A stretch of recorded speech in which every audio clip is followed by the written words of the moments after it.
Robotic hand પ્રવૃત્તિ સાયન્સમાં robotic hand પ્રવૃત્તિ આપણે જોઈએ તો તે બનાવવા માટે સેલોટેપ, દોરી, કાતર, સ્ટ્રો પાઇપ લઈ લેવાની અને તેને એક ફૂલસ્કેપ કાગળમાં આ રીતે આપણે હાથ મૂકી અને તેની ડિઝાઇન પાડી લીટી દોરી અને કાતરથી કટિંગ કરી દેવાનું. કાતરથી કટિંગ કરી અને પછી આ સ્ટ્રો પાઇપથી અહીંયા આ રીતે કટિંગ કરવાનું.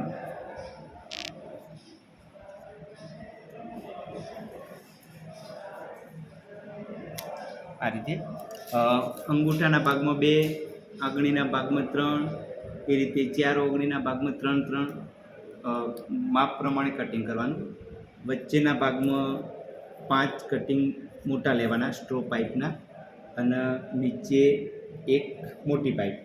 અલગ અલગ આંગળીનું કરવું હોય તો અહીંયા આ રીતે 5 અલગ આપવાના, પછી તમે મિક્સ કરી શકો.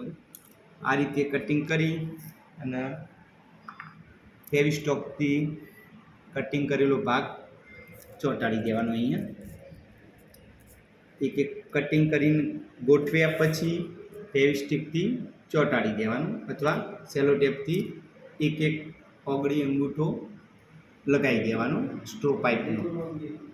પછી તેની અંદર આ દોરીની મદદથી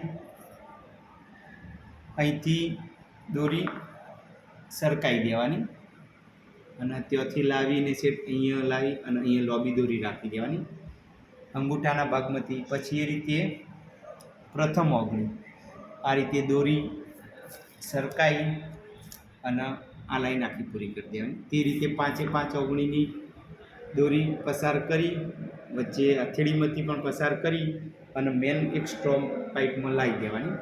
પછી દોરીને અહીંયા ગોઠ મારી દેવાની ખૂણાના ભાગમાં, એટલે દોરી ખેંચીએ તો એ આ ઉપરનો ભાગ વળી જાય. એ રીતે અહીંયા પણ ગોઠ મારી દેવાની.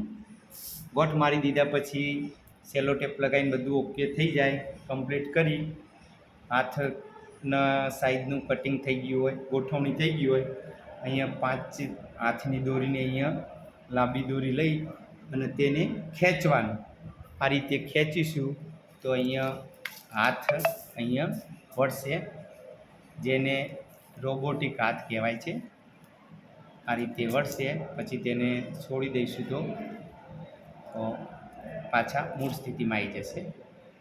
આનો ઉપયોગ વિજ્ઞાનમાં કંકાલ તંત્ર વિશે માહિતી આપવા માટે વિદ્યાર્થીઓને તેમજ સોધાની બીમારી અથવા સોધાનું જોડાણ અને હાથની ઓગળીઓ કઈ રીતે વળે છે તે સમજાવવા માટે આ પ્રવૃત્તિ સિદ્ધાંત કામ કરશે. Robotic hand.